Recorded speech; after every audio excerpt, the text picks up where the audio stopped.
Well, good morning, everybody. It is March 19th, and a quorum is present. This is the Minnesota State Education Finance Committee, and we will now come to order. Today, we will be hearing 4 bills: Senator Putnam, Senate File 551, Senator Kupec, Senate File 2239, Senator McEwen, Senate File 2188, and Rarick, Senate File 82. So I'm going to invite Senator Putnam up to the table. Welcome to our committee. And Senator McEwen, would you like to move Senate File 551? Thank you. And the plan today is to lay this Senate File 551 over. So Senator Putnam, would you like to share your bill with us, please? Thank you very much, Madam Chair, and thank you, members, for listening about this incredibly important issue. Members, oftentimes a lot of the work we do is speculative. We make decisions about policies because we think or hope they will be successful or impactful. That's not the case today. We're talking about the Barr Center. This isn't a question of prophecy, it's math. We know this works, so it's time for us to help supporting it, support it, and to make sure that every kid in Minnesota has the opportunity to enjoy something that works as well as this does and to have the changes that it can accomplish. So, Madam Chair, first I'd like to thank our bipartisan list of co-authors, Senators Duckworth, Swedzinski, Housley, and Frentz, who all signed on. You may recall the last time we talked about this in 2023, when this group of people, these individuals, and this body funded Barr for 18 schools. And the results have been absolutely outstanding, with more schools wanting to join. And our testifiers will tell more about those specific results and about the popularity of the program. And I might be stealing my friend Angie's thunder, but she just told me a couple moments ago about how Maine went from just a school or two to tons of schools in a couple years, and their graduation rate in the state of Maine increased significantly because of the Barr program. And again, if I remember correctly, Senator McQuaid, last time we talked about this, I think that you suggested that you actually had participated in Barr or gone to a Barr school, no? Or had been familiar with that. I'm sorry, I'm just remembering wrongly how we talked about this in the past. So everyone here knows that this is consequential and effective, not just from experiences in other states, but in our own. So Senate File 551 invests $20 million over a course of 3 years for grants for the Barr Center to serve 72 schools. SF 551's appropriation allows 72 more Minnesota schools and the kids in those schools to implement and benefit from the Barr system. This would include on-site training, support aligning the system with existing school structures, lessons focused on building intentional student-to-student and teacher-to-student relationships, professional development and coaching for 3 years, and access to the Minnesota and national network for Barr educators. Madam Chair, I can tell you how awesome I think it is, but I think it would be better if we had the founder and inspiration behind Barr come up and tell us a little bit more with a little bit more detail. So I'd like to introduce our first testifier, if I may, Madam Chair. Angie Jerbeck, the founder and executive director of the Barr Center, was also a counselor and teacher. She's testified several times in front of this committee about the impact of Barr in Minnesota. She's received tons of awards and recognition for her work, the James Conant Bryant Award for the Education Commission of the states. It's given to one person every year who's made an outstanding contribution to the field of education. And she's actually just been asked recently to be the commencement speaker at the College of St. Benedict. Woo-hoo. Madam Chair, if we could listen to a little bit from our testifier, Ms. Jerbeck. Thank you, Senator. Ms. Jerbeck, if you would introduce yourself for the record, and you may begin. My name is Angela Jerbeck, and I'm from the Barr Center. Thank you, Madam Chair and committee members. My name is Angela Jerbeck. I'm the executive director of the Barr Center, and I developed the Barr model. When I developed the Barr model, it was as a result of my experience as a counselor. Half the students had failed, and I knew it was not about the students' talents. I also knew it was not about the educators' talents. I knew we were trying to work in a system that is outdated and archaic. It's a factory model. What Barr does is disrupt that system to ensure that the educators can actually do the work that they were called to do, be able to see that whole student and be able to serve them. We've conducted the most rigorous research that can be done. We did randomized control trial, and as Senator Putnam referenced, we started in Minnesota and we went to Maine and California. And Maine does have about 20% of their schools now implementing the Barr model, and their state's graduation rate did go up, and the commissioner has attributed it to BAR. So they are continuing to grow. BAR works with the school for 3 years, and then we exit. We once again know that these schools can do this themselves. They've just got to be given a new system to do this. One of the newest pieces of data that we have, and you'll see in your packet, is this past year, the Consolidation Fund did a study on us looking at what is the impact of BAR on disrupting generational poverty. It's considered, it's a benefit cost ratio, and they saw that for every dollar invested in BAR, it yielded $13.58. That's based on increased graduation rates, increased test scores, and subsequently predicted lifetime earnings. A typical average rate is 1 to 4. So we're in our second year of working with the 18 schools that was so generously funded a number of years ago. All of those are having incredible impacts. They're also getting a lot of media attention. The schools are reaching out to their local newspapers to share their incredible academic outcomes. Which I just want to pause. I don't know how typically schools are reaching out to their media to say, look at how great my school is doing on academics. And we continue to have story after story after story. A number of those are in your packet. So with that, I actually want the educators to be able to share their story. I have 2 educators here. One is Josh Omeng, who is the principal of Detroit Lakes. He also was named the Administrator of the Year by the Minnesota Indigenous Association, and he's going to be able to share the work at Detroit Lakes, as well as Stephen Gordy, who works in the district office of Stillwater Public Schools. I believe Mr. Omeng is going to speak first. Good morning. Can everyone hear me? Yep. Good morning, Principal. Would you please state your name for the record, and you may begin. Yes, Josh Omeng, and Madam Chair and members of the committee, I am the principal of Detroit Lakes High School here in Detroit Lakes, Minnesota. I'm here today in strong support of Senate File 551 because I have seen firsthand the transformational impact of the BAR model in our school. In my 22 years in education, this is by far the most impactful change I've ever experienced.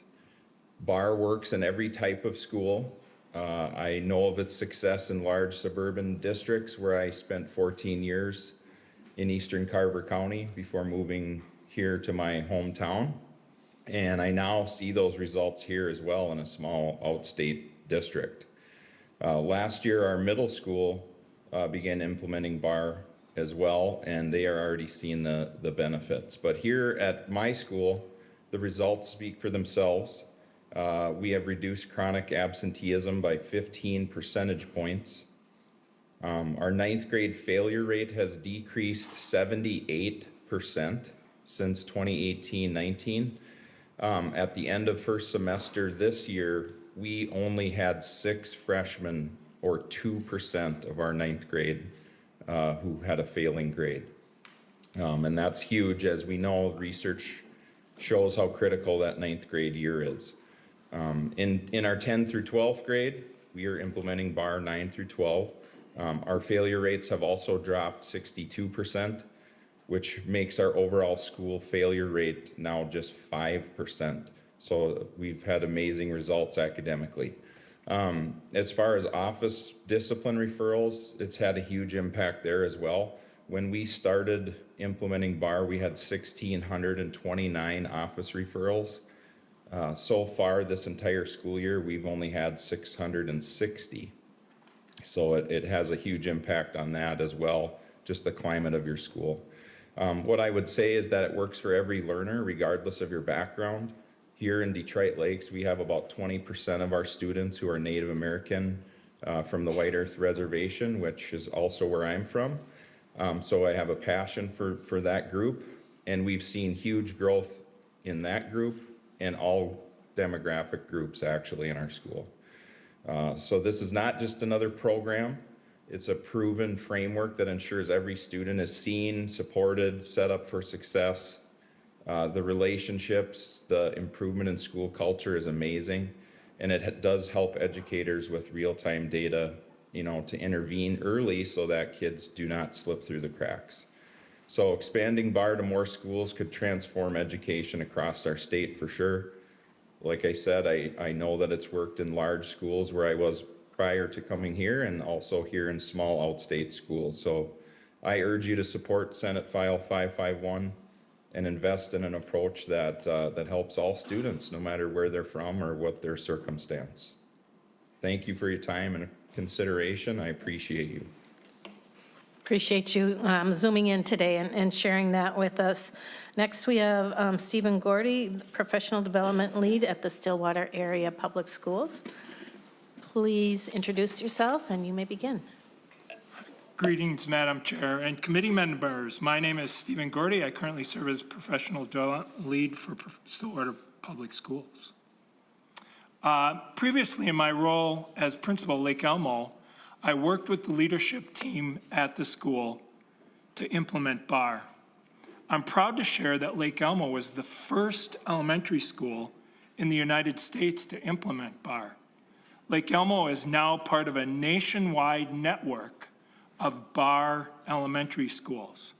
I want to share a bit of background because in this case, I think context matters. In 2019, I brought the decision to pilot BAR at the elementary level to our 5th grade leadership team, and I left the decision to that team. The 5th grade team was looking for an approach that would benefit students and strengthen our MTSS, or multi-tiered systems of support. We began BAR as a 5th grade pilot in the 2019-2020 school year with the expectation of full implementation the following year. We all remember what happened in the winter of 2020 in the middle of this pilot. Given that pandemic, I suggested to the 5th grade team that we put BAR on hold. The team would not hear of it.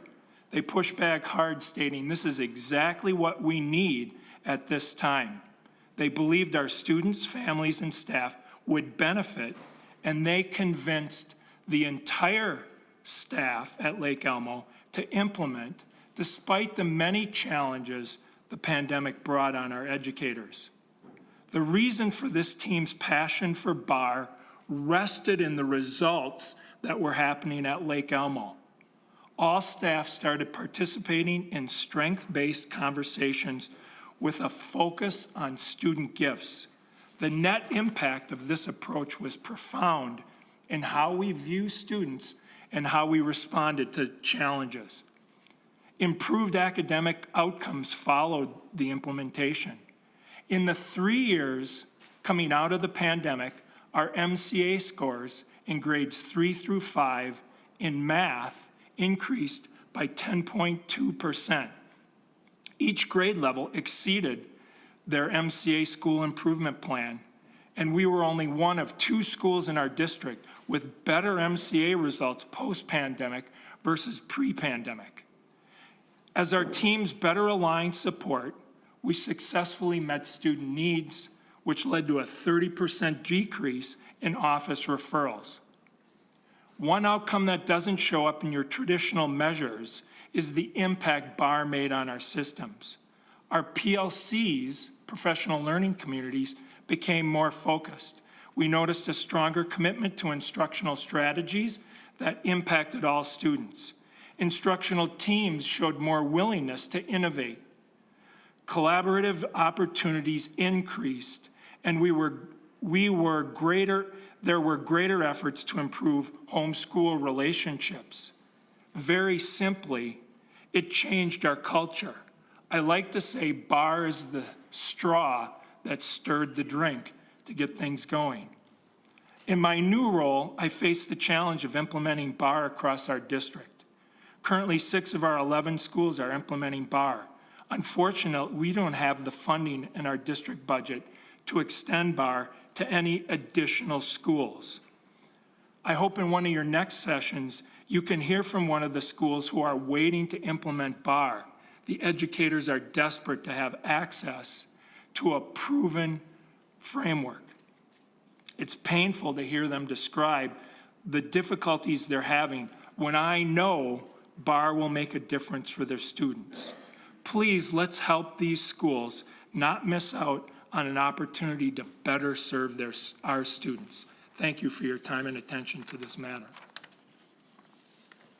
Thank you very much for highlighting that program, and appreciate the success and the attention that you are giving our teachers, our staff, and our students. I do have a question. When you talk about attendance, because attendance is a really big issue, can you give us some like solid examples of maybe the policies or the plans that you put in place to improve attendance? And that would also be is our principal still here? Yes, Principal Omang, if you could give us some ideas about how you improve those attendance issues, that would be great. Because we had a work group this summer that focused specifically on attendance, and so it's really helpful to hear how different people are addressing that issue. So just quickly at Lake Elmo, I can tell you that teams are talking about individual students on a weekly basis, and we're identifying those needs. We then have a committee called Community Connects, and they start to work with the students that come from those grade level meetings where we're identifying attendance as a need.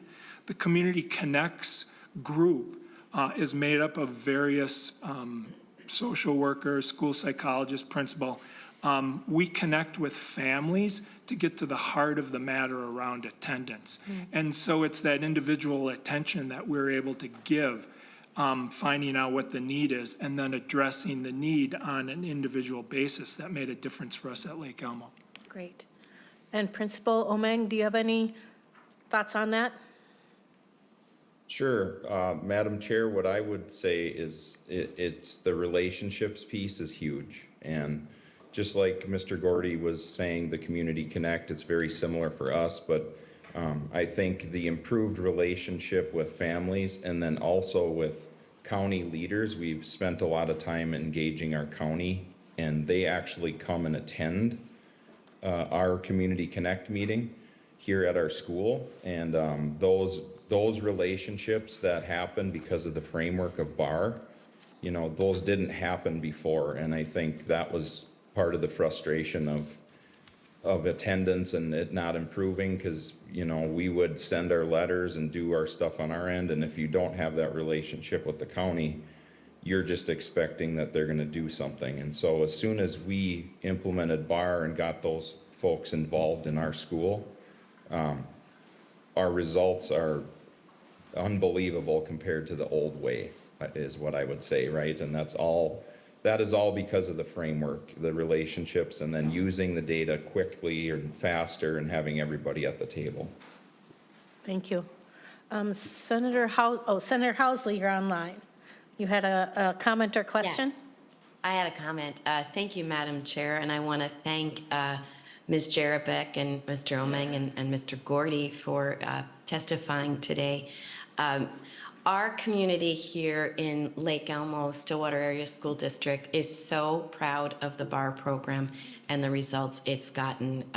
It's so exciting. I can hardly wait till it expands across the state. It is one of those things that, being part of the legislature, when you get to see these groups that have previously gotten money come back and tell you what successes they've had with it, that we're gladly able to, if we have the money, fund it even more to get more success. I have a question for Ms. Jarabec.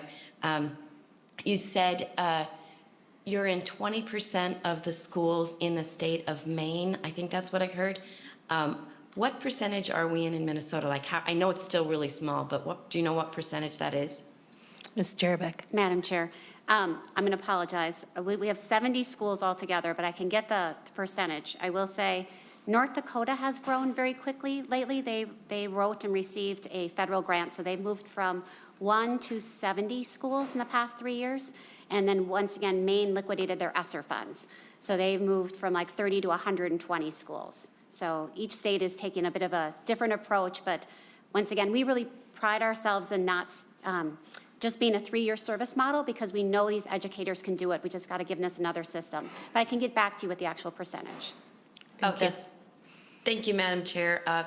One more thing. I want to thank Senator Chuck Uygur for his passion about this, because we see him around the Capitol and talking to each one of us, and he really, really, really has a ton of passion for this program. So thank you so much for this bill, Senator Putnam, and thank you, Madam Chair. Thank you. Any other, Senator Swedzinski? Well, Senator Housley beat me to complimenting Senator Barr, or Senator Barr. That's going to be your nickname from now on. Senator Uyghur. So I concur with Senator Housley, Chuck. So nice job. I do have two questions, though. In the past, I've seen literature that says Hazleton supports this program, and I'm just curious, Madam Chair, why, what causes Hazleton to reach out and say we support this program? What are you doing right for those young people that are struggling with chemical dependency issues? So, and I do have another question, but I'd like to know the answer to that first. Thank you. Madam Chair? Ms. Jerbeck? Yes. So when I developed the BAR model, I always had external evaluators, and I also didn't have an organization. I didn't have the BAR Center at the time, and our initial funding source was from SAMHSA. It was about reducing risks, and our first 10 years was measuring the reduction of cigarette use, alcohol use, suicide ideation, and suicide attempts. So that is where our initial outcomes all live. So Hazleton approached us to say we are committed to prevention, and having more young, healthy people is something that we are deeply committed to. So we remain in partnership with them. So that is how our work has grown. Now, concurrent with that, when students are not involved in risky behaviors, they're also academically doing better. And so the subsequent funding came from research, came from the U.S. Department of Education. But it doesn't at all eliminate, we still have that risk reduction. But that's how Hazleton kind of entered into this partnership, who is still an active partner. Thank you. Another. You may continue. Thank you, Madam Chair. Yeah, it'd be nice someday to put Hazleton's youth program out of business because there's no more need for them and with the fine work that that organization does. So in one of the handouts, and the success, the accolades that we're bestowing upon you take to heart because it requires a great deal of work. It doesn't come easy, but decreasing chronic absenteeism, decreasing behavior incidences, and reducing risky behavior such as substance use and suicidal ideation. That's probably the number one goal, perhaps, of both our ed policy and finance committees. So could you, and I know we're hearing all about how the wonderful work that you're doing and all the wonderful things you're doing, but if you ever come in to testify again, I'd love to hear more anecdotes, you know, and I know the data backs you up and the numbers of the absenteeism rates are plummeting in bar schools, but I'd love to hear from a kid if that can ever be provided and just so that we can hear, because I know the lesson from COVID is we're going to get back to the relationship building and maintaining eye contact during conversations and getting away from some of the things that we learned in COVID weren't necessarily good for us as a species. And so, but if you guys have, if any of the testifiers have an anecdotal thing that said, this is what we did for this kid, and this kid behavior became more wonderful, as opposed to what if the opposite of wonderful is, I would love to hear that. And so if any of you could provide that, at least one example of a hardcore anecdote would be helpful. That those were my two questions, Madam Chair. Thank you. Thank you, Senator Swedzinski. Anyone have a really good story? Madam Chair, there's one that comes to my mind. We had a first grade teacher who had two students in her classroom that suffered the loss of a family member in pretty close proximity. So you can imagine the challenge and the trauma that those two students faced. And then, of course, in first grade, helping the students understand how to support their peers and for the teacher to be able to navigate that.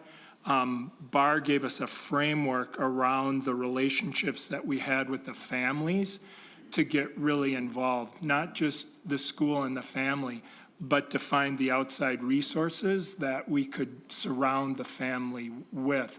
So we were able to work with the family around some of the grief that they were facing, and then we were able to work with the teacher to help the teacher support the students. And then we were able to create a culture then in that classroom that was supportive of those two students.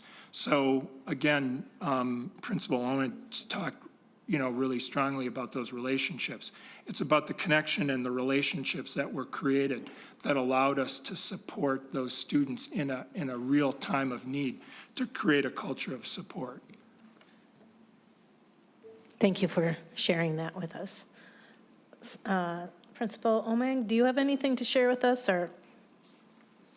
Madam Chair, I could just say, speak a little bit about 4 kids actually this year that were on our Community Connect, and they were all on there for chemical use in particular. And we have, because of this model, we have been able to get kids and families help with chemical dependency way faster than ever before. So, prior to us doing this, I remember us trying to get kids that we know are struggling with that into treatment, and it might take a year. I mean, because you're trying to work with, organizations in your community, where now that they are a part of our group, we have identified 4 kids this year, and they've already been in treatment, and one of them's already back here and actually coming to school. And how that student got on our radar for chemical use was attendance, and they're often connected, but they're not always, in the old way of doing things, if you're just a classroom teacher, you just see it as the kid never comes to my class, where with this model and how we share data and know data points and meet all the time, we were able to get to the root cause, which was chemical use. And that student is back here, and now their attendance rate was like 32%, I believe, when they started on our Community Connect. And I can't think of a day they've missed, right? So we've improved. That is one example of especially chemical use in some of the kids we've had this year, if that helps. Thank you. Thank you. All right. Senator McEwen. Thank you, Madam Chair, and thank you, Senator Putnam, for bringing. You weren't wrong. I think all the high schools in my district have participated in BAR, and I think one of them, not mine, but was I think it was when I was in high school, which was a very long time ago. So no, you weren't wrong, but I did not participate. I just have questions. Okay, well, I'll say the question that I've been thinking about since last biennium, but then also because Apple Valley High School in my district is also participating, and they did a really great article in our local newspaper about the impacts. And I think the thing that I just keep thinking of is, when we know something is working and we hear that, why don't we adopt it statewide and make this the norm in every school for every student? I guess that's the question that I keep coming around to, and there might not be a really good answer because this is a nonprofit, but that's what I just keep coming back to. I'm like, if it's this effective, if it works this well, maybe continuing to fund it piecemeal for different schools isn't the best option. It's like integrating this into the way we do education in Minnesota. I think that's a really great question. Anybody have an answer to that? Madam Chair, it's so interesting you say that. So when I went on this journey, I assumed there was some sort of master plan that got this to every school, if in fact it worked. So once again, I developed it here in Minnesota. And then after 10 years of research, applied for these federal grants. And then we were deemed the winner of said federal grant. And apparently it's just like a journal article that you win, versus there was no way to get it out.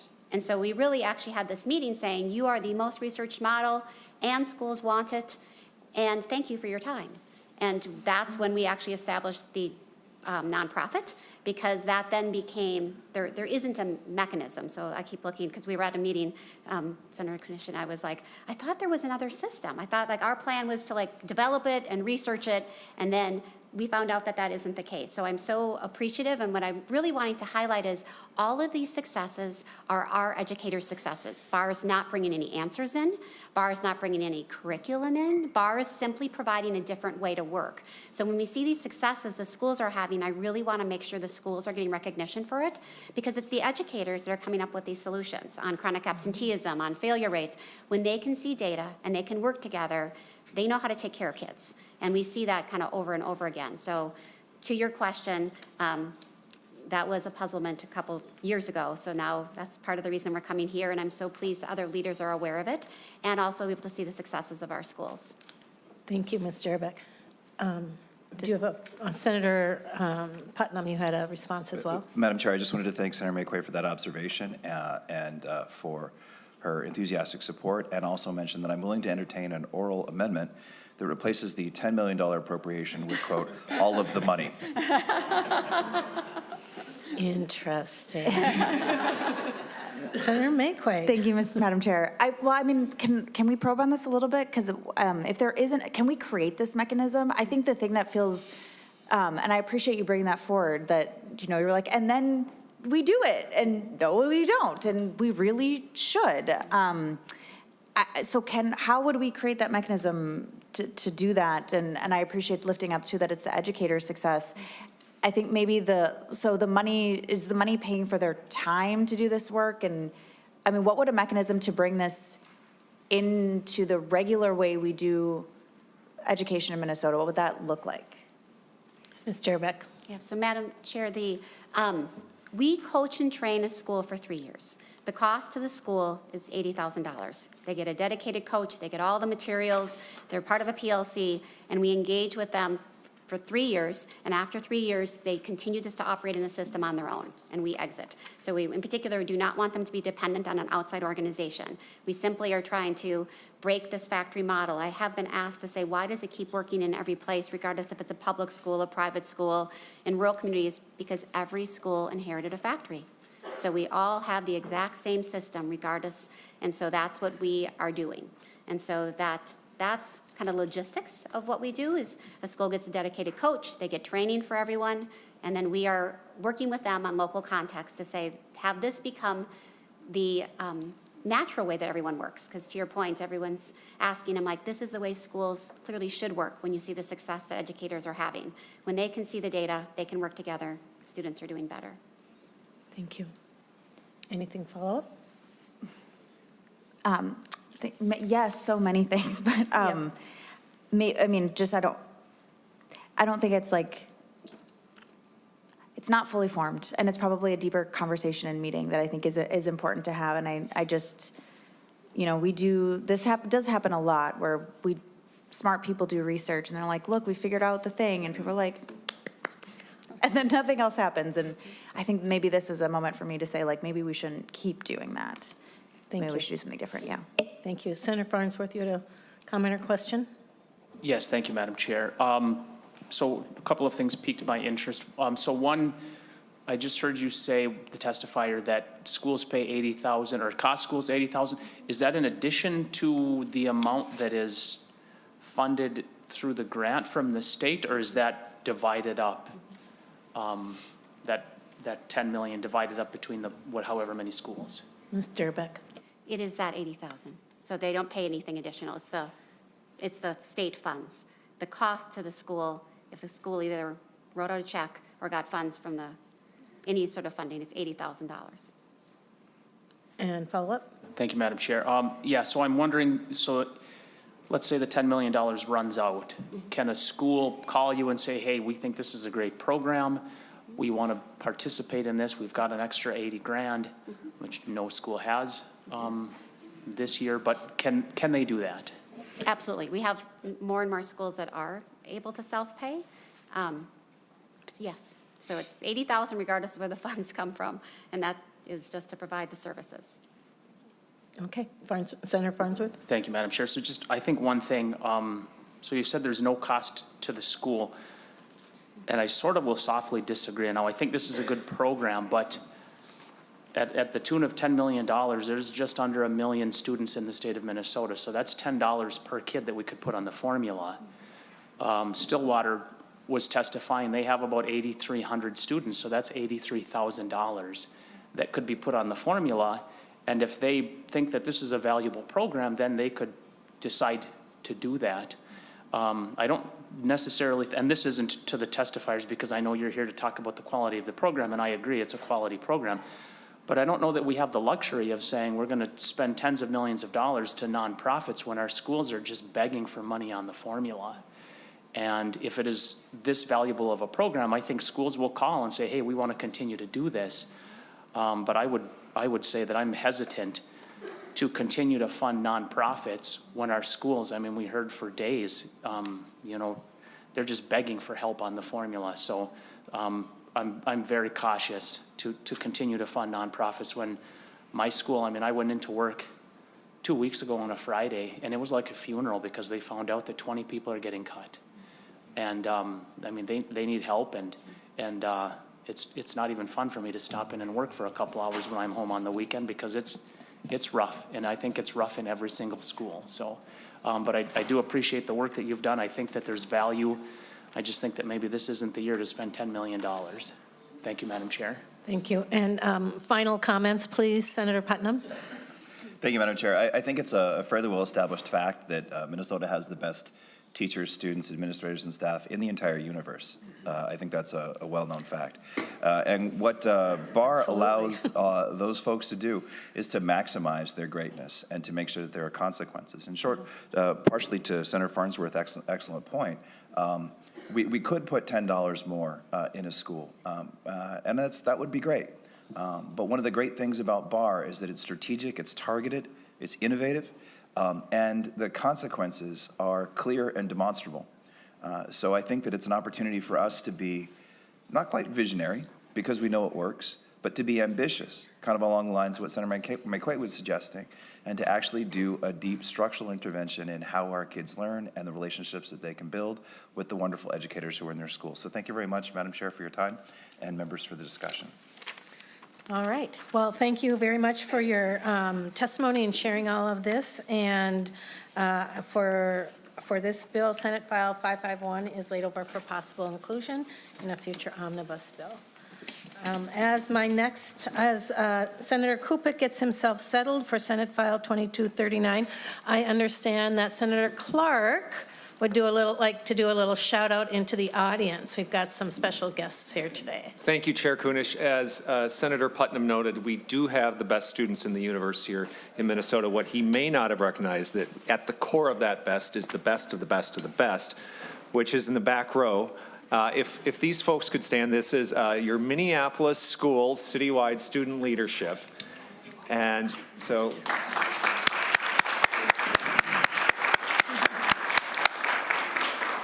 these folks collaborate with Minneapolis district leaders to identify and address topics that address the student experience. And they're from across the city, and to really make that happen, it's sometimes difficult to allow students to participate. And so this district has figured out how to transport them and get them in a central location so they can consult and hear from each other all at once. So glad you're here. Thanks for coming, and keep staying involved. We need you to do this. Thank you. Thank you, Senator Clark, and welcome, students. It's always great to see that we have leadership in our schools, and it's really great when our school districts are able to bring those students to the Capitol and see where the decisions are made about your education, your health care, all of those things. So thank you for being here. Next, we're going to hear Senate File 2239. That's Senator Kupec's bill. Senator, we will be laying this bill over, and with that, I think we need to have Senator Swedzinski. Will you move Senate File 2239? Thank you. And Senator Kupec, if you are ready and you'd like to introduce this bill, we would love to hear it. Thank you, Madam Chair. I was hoping for a more enthusiastic movement by Senator Swedzinski, but I'll take it. Okay, that was uncharacteristically pretty mellow over there. Thank you for that. So this is a bill for a local option revenue, or LOR. Purpose of LOR was established back in 2013 tax bill to help school districts facing economic differences, giving them the ability to levy additional revenue without a referendum. In 2019, the legislature established a second tier of LOR with funds received from school districts in 2021. The proposed LOR increase will significantly enhance the capacity of school districts to address various pressing needs. These include, but are not limited to, reducing class size, updating instructional materials, investing in technology, sustaining competitive salaries, and maintaining school facilities. I will note that council has put together a marvelous chart that is in there. I love charts and data. So there's a run showing the current law on this chart. That is in columns H and K, and proposed amounts in columns L and O for local option revenue or equalized aid levy. The total change in general education revenue aid and levy is displayed in the rightmost three columns of the runs. Those are columns P and R. The estimates that go out for fiscal years 2028 and 29, they're not displayed in the run, but these are kind of the top line figures of that.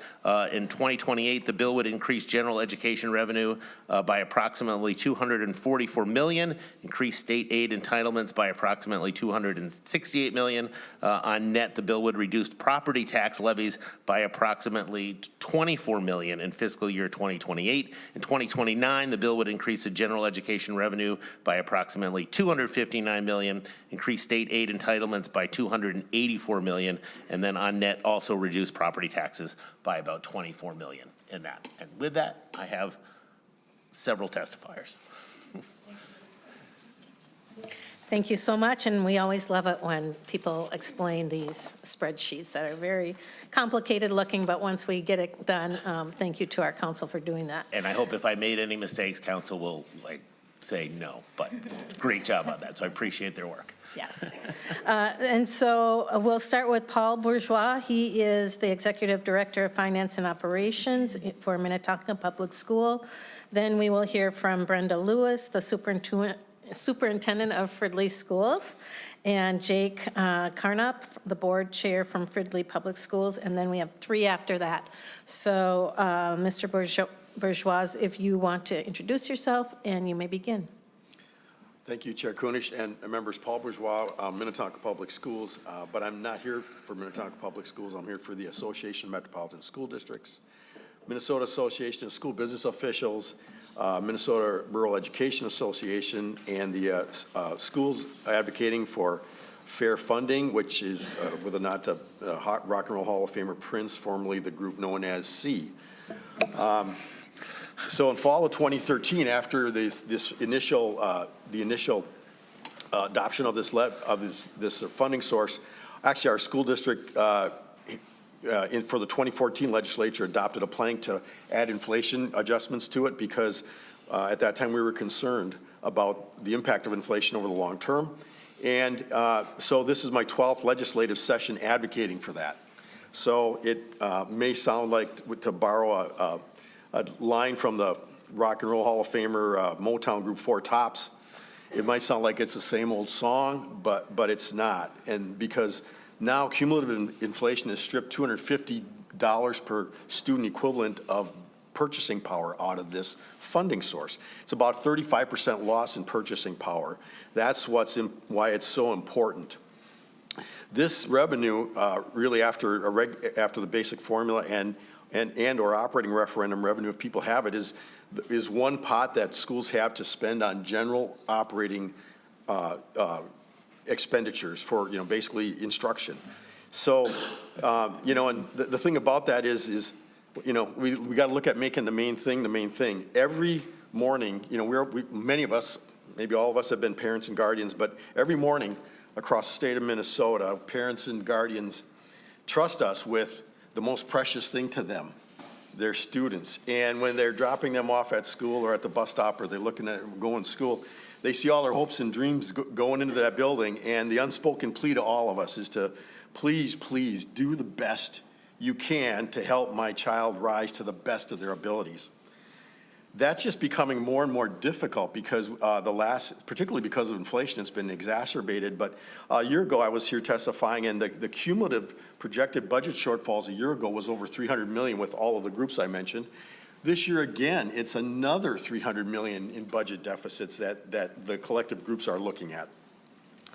So the thing is it's if you take $300 million and assume $75,000 for a newer or young starting teacher or newer teacher, 75,000 salaries and benefits, that's potentially 4,000 job losses.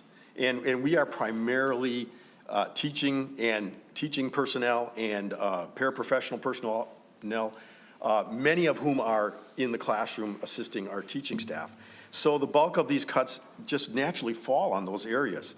So I know the legislature is facing the largest structural deficit since after the Great Recession. I went back and checked it. On an inflation and basis included, it's almost the same. It's the $6 billion, I know, it's still a large number if you say we're taking inflation out of it, but we have to take into account inflation. We have to to take care of inflation because inflation does impact the expenditure, so we can't ignore that. So this money is really important to us. So the thing is the bulk of the $250 per pupil is going to be local, of course, about 2/3 of it, and about 1/3 of it's equalized, so it's coming out of the state. I know it's a heavy lift. So I'm going to borrow a line from another Rock and Roll Hall of Fame group, the Temptations. I ain't too proud to beg.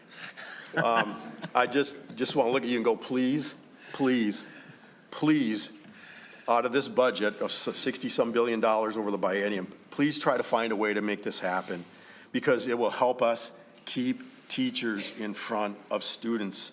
That's the main thing that we're struggling to do, and that has the biggest impact. And so we just need your help on that. Thank you. Thank you so much, Mr. Bourgeois. Next, we have Brenda Lewis, Superintendent of my school district, Fridley Public Schools. Introduce yourself and you may begin. Good morning, Chair Kanesh and members of the Education Finance Committee. My name is Brenda Lewis, and I am the Superintendent of Fridley Public Schools. I appreciate the opportunity to testify in support of Senate File 2239. SF 2239 proposes an increase in the first-tier local optional revenue allowance per pupil starting in fiscal year 2027. This adjustment is crucial for districts like ours, where the referendum market value per resident pupil unit is below the state average and substantially below metro average. This limits our capacity to generate adequate local revenue. For Fridley Public Schools, with an estimated 3,000 pupil units, this increase translates to an additional $750,000 annually in LOR.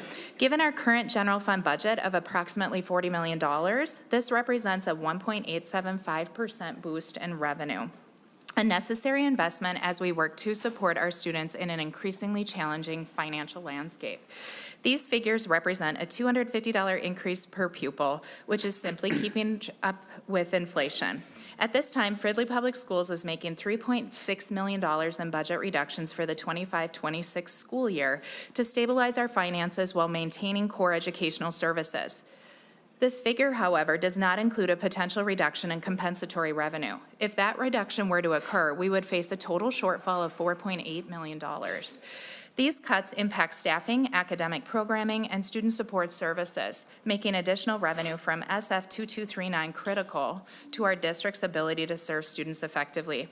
Fridley Public Schools serves a diverse student population with nearly 80% students of color and well over 70% and rapidly rising number of students coming from economically disadvantaged households. These demographics create unique complexities as we work to meet a wide range of academic, social, emotional, and resource-based needs. Despite these challenges, we remain relentless in our commitment to serving every student, ensuring that they have the opportunities and support necessary to succeed. Moreover, SF 2239 enhances the equalizing factor for local optional revenue. These adjustments will result in a more equitable distribution of state aid, reducing our district's reliance on local property taxes and alleviating the burden on our community. Well, I wish I could stand here today before you to talk about how this funding will allow us to enhance services and supports for our students. The reality is that it will simply help us cut a little less into the bone. These dollars will not eliminate the painful reductions we are making, but will soften the blow and allow us to preserve some of the critical supports our students and staff depend on. In summary, SF 2239 is a necessary step towards financial stability for Fridley Public Schools, allowing us to continue serving our students with excellence despite the complexities we face. Without this funding, our ability to provide high-quality education will be severely compromised. I urge the committee to support this bill and invest in the future of all Minnesota students. Thanks for your time and consideration. Thank you, Superintendent. And next, we'll hear from Jake Carnup. Thank you. Good morning, Chair Kunesh and members of the Education Finance Committee. My name is Jake Carnup, and I proudly serve as the chair of the Fridley Public Schools Board of Education. Thank you for the opportunity to testify in support of Senate File 2239. As a school board, our role is to ensure strong financial stewardship while making decisions that support long-term stability and success of our students, staff, and our community. This task has become increasingly difficult as we face unprecedented financial challenges. You just heard from Superintendent Dr. Lewis about the $3.6 million in budget reductions for the 25-26 school year, and a number that could climb to $4.8 million if compensatory revenue is reduced. I want to emphasize what these figures mean at the board level. This is not just about tightening budgets. It's about making devastating decisions that will directly impact our students, staff for years to come. Fridley Public Schools serves a diverse student body where 80% students of color and over 70% from economically disadvantaged households. We are proud to be a district that welcomes all students, and we work relentlessly to meet all of their needs. But as a board, we are now forced to make choices that will strip away critical services our students and families rely on daily. SF 2239 does not solve all of our financial problems, but it is a necessary step that helps districts like ours cut just a little bit less deeply. With a relatively low tax base and below average referendum market value, we do not have the same ability as other metro districts to generate local revenue. This bill recognizes that imbalance and helps create a more equitable playing field for districts like Fridley. We are not asking for a blank check. We are asking for a sustainable and fair funding model that allows us to continue fulfilling our responsibility to provide an excellent education for every student. Our district has always been resourceful. We have made difficult choices. We have sought efficiencies and explored alternative funding systems, but we cannot continue balancing our budget on the backs of our students and of our staff. On behalf of the Fridley School Board and the families we serve, I urge your support of SF 2239 and to take the important step towards stabilizing school funding for all Minnesota students. With that, I thank you for your time and consideration. Thank you so much for sharing that with us. Next, we have Shannon Mitchell with the Minnesota Association of Charter School, and she is remote. So welcome. Introduce yourself, and you may begin. Great. Good morning, Chair Kunesh and members. My name is Shannon Mitchell. I'm with the Minnesota Association of Charter Schools. Local optional revenue levies are board-approved funding streams that do not need voter approval, and as a result, this has become a consistent and essential part of traditional public schools' budgets. As many of the costs of educating students have increased, and previous testifiers have done a great job of outlining this, it only makes sense that there would be proposed legislation seeking to offset these rising costs. However, this approach only widens the inequities between traditional district schools and chartered public schools. Chartered public schools currently only get about 70% of the funding traditional districts receive, and this is largely due to the fact that chartered public schools cannot levy and therefore miss out on streams such as local optional revenue.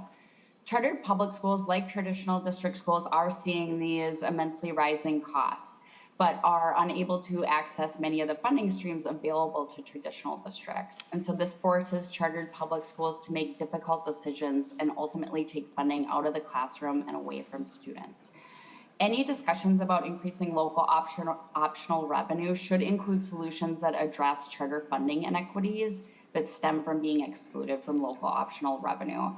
We do recognize the stark budget realities facing our state and this committee, and we know it may not be possible to include charter schools at the full amount.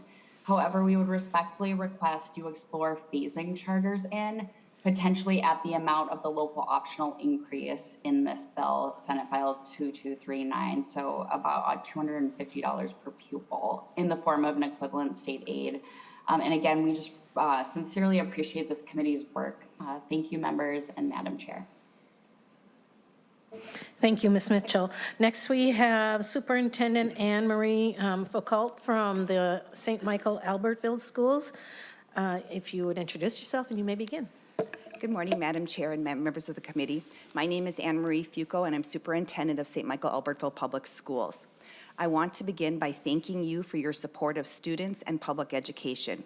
Your work is challenging, and we are grateful for your commitment to students. Not long ago, my district faced the difficult task of cutting $7.3 million and 77 staff positions, a truly devastating time for our schools and community. Thanks to funding provided by the 2023 legislation, we were able to recover somewhat. However, we continue to face challenges, including high class sizes and loss of programming. To make matters worse, our financial projections have a $3.3 million deficit next school year.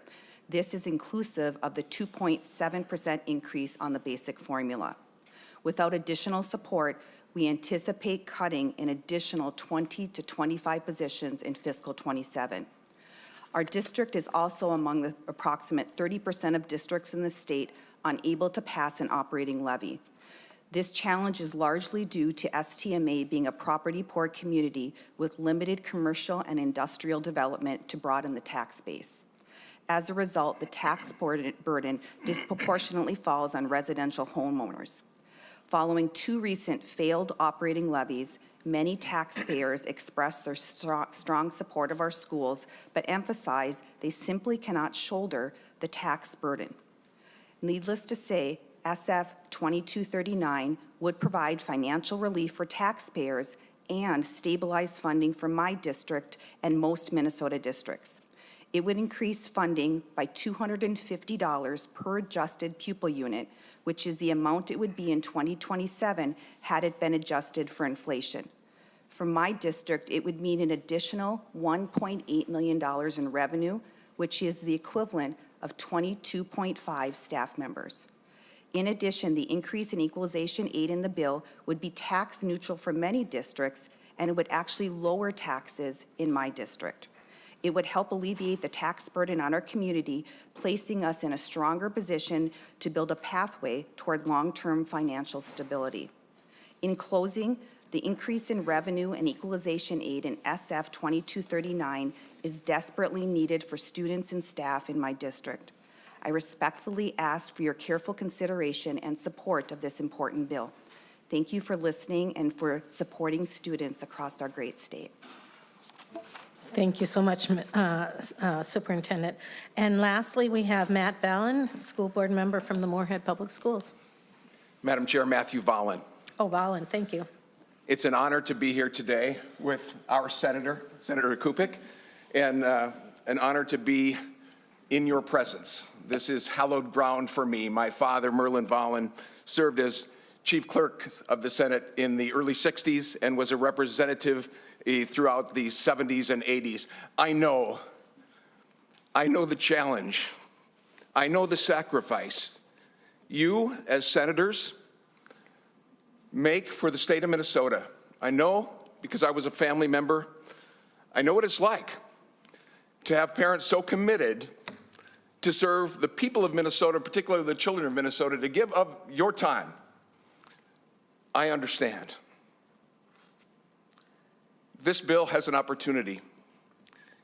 You have an opportunity with this bill to serve and to help students from Minneapolis to Winona, to Pipestone, to Halleck, to Grand Marais, to St. Cloud, to Moorhead, to Barnesville, to Pelican Rapids.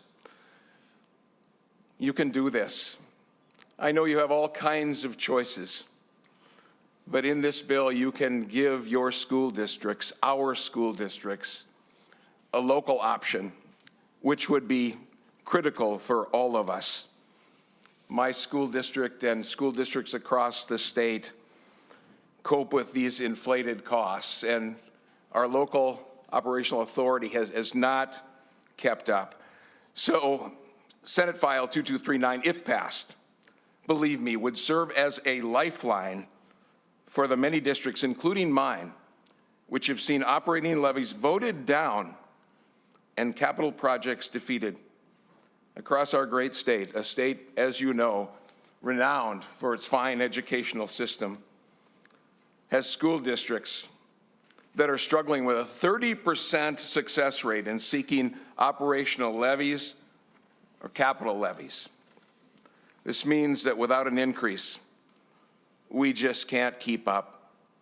And we're forced to go to the public and run a 70% chance of facing defeat and not to be able to serve our children adequately.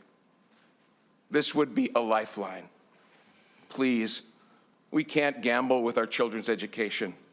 So thank you for all that you have done, are doing, and will do for the children and for the school boards bound by state law to educate them. As a lifelong farmer and pastor, as a 12-year school board director, let me say thank you and bless you. Thank you, Mr. Ballin, for your family's sacrifice and for your service those 12 years. That's very commendable. Members, any questions or comments? Senator Cruin. Thank you, Madam Chair. The modifications to the local optional revenue program in this bill, I think, are a much-needed lifeline for the 4 school districts that I represent, and happy to be a co-author on this bill. I think it's a good use of funds, finite funds, particularly this year. It would be a wise place to spend those funds, in my view, to do the most good for the districts that most need it. I do have some concerns about the charter schools, as we heard the testifier talk about, and I hope that we're able to address some of those concerns as well, to not widen that gap for the charter schools. But this is a good bill, and I support it. Thank you. Anyone else? Well, great. Well, Senator Kupec, do you have any closing remarks? Sure. Thank you, Madam Chair. Thank you to all my testifiers who came down today. I think it is, just like the bill I had last week, these are particularly the districts that have, that are not property tax rich based. This is a difficult thing. And particularly when you see rising property taxes of your city and your county, they go up, and then the school districts, they're the ones that people have to vote on. And so sometimes the no vote is also a reflection maybe of some of the other property taxes that have gone up. And then this is the one that they can actually go out and say no to. So giving them some flexibility and helping to push down those property taxes, especially when I talk to farmers who are in my district that, have a lot of land and they're like, we just have crops on that land and we're not understanding why this is such a huge expense. So I think anything we can do in those areas, again, to lower those property taxes is appreciative. Thank you, Senator Kupec. And with that, Senate File 2239 is laid over for possible inclusion. And farewell to the Minneapolis student leaders. Loved having you here today. All right, next we have Senate File 2188, Senator McEwen. Welcome to our committee.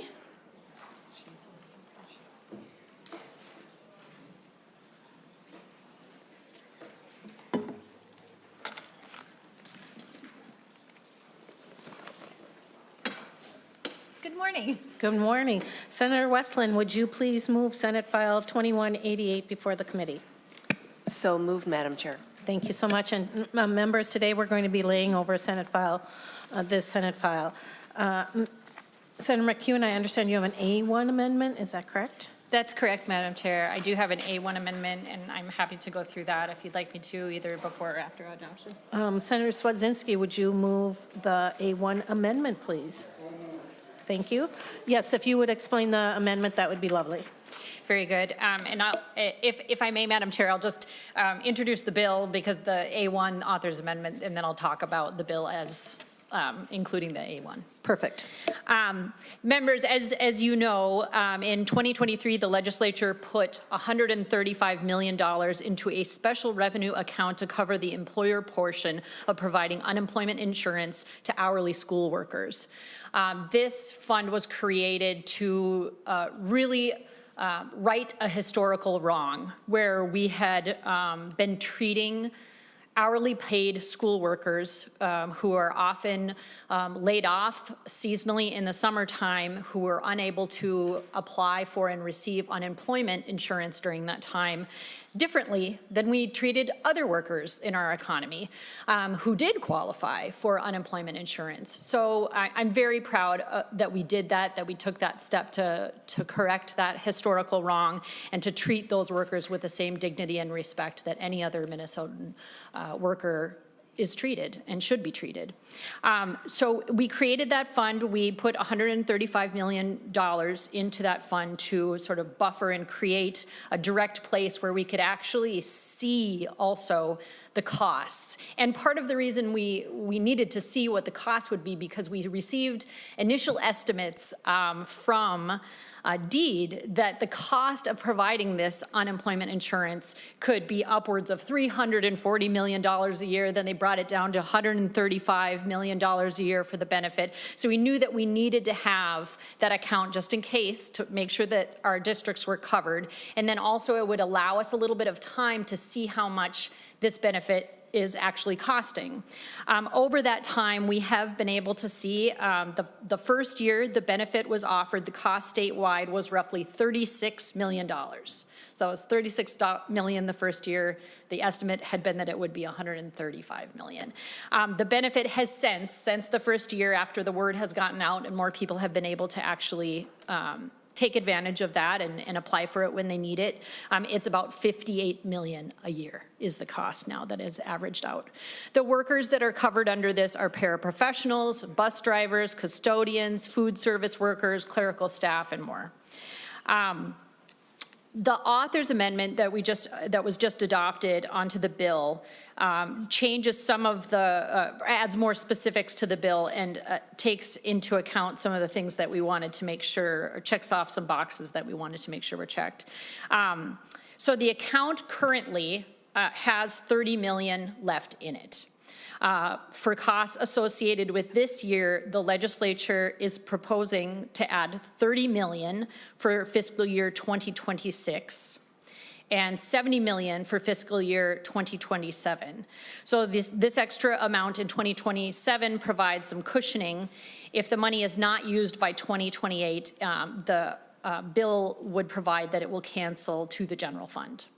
Lines 1.18 and 1.19 in the A1 turn the levy authority back on for districts starting in 2028. So we're moving from districts being able to use this fund for reimbursement to really integrating into the district's ability to levy for additional costs that they're incurring due to providing this unemployment. Line 1.20 through 1.23 makes it clear that a district can bill these costs to their special ed account beginning in 2028. And line 2.8 directs the Minnesota Department of Education to break out in their report of job classifications the number of special education hourly school workers that are drawing on the benefit. So that addresses the special education paraprofessionals and just making sure that districts have the choice to choose how they're going to pay for the cost of those paraprofessionals in particular, that we're tracking how much that costs as well. And then again, they can choose whether or not to put it through the special education funding or to put it through the unemployment costs with other seasonal employees. So that is the bill. Madam Chair and members, I believe that we have some testifiers who are also ready to speak on it, and then we're happy to answer any questions that members have and have discussion about the bill. Thank you. Thank you so much. Before we go to our testimony, we're going to move the A1 amendment. Members, any questions or comments on the A1 amendment? Seeing none, all those in favor of adopting the A1 amendment, please say aye. Any opposed? Seeing none, the amendment is adopted, and Senator McEwen, we will start to hear from your testifiers. There I am. All right. First, we'll have Kat Briggs, bus driver for ISD 196. And then Ann Krampitz, thank you for being so patient and waiting. We'll hear from you second. Thank you. Please state your name for the record, and then you may begin. Thank you. My name is Kat Briggs. Thank you, Madam Chair and members. I'm a school bus driver for Independent School District 196. I am so grateful that education support professionals like me have access to unemployment compensation in the summer. I have the same basic economic security now as my sons, who both work construction, pouring concrete, when they can't work in the winter. Driving a bus is not an easy job. We're basically driving a one-room schoolhouse through traffic. It's extra tough in the summer, and that's not just because there's no AC. During summer school, I work 2 hours early in the morning and 2 more in the afternoon, 4 days a week. That's only 16 hours of work, and of course, there's no work the weeks that there is no school. Because of unemployment insurance, the weeks when there was school, I received a partial unemployment benefit along with my wages. The weeks when there were no routes, I received my full benefit, which is about half of my weekly school year income. That little bit of economic security meant I didn't have to choose between taking care of my kids at school, and when they're on their bus, my bus, they're my kids, and my grandbabies. My husband and I still have to be careful with our money, but unlike other summers, I am able to drive to my son's place in Kenyon and help with my grandchildren without worrying about affording the gas. It's critical that we have the best people to transport our most precious cargo, our children. Children need consistency in their lives. What better way to show consistency than to have the same bus drivers, chaperones, paras, food service, and other staff year to year? It's no coincidence that the fall after the UI law changed was the first time in a long time you didn't hear about the back-to-school staffing crisis in the news.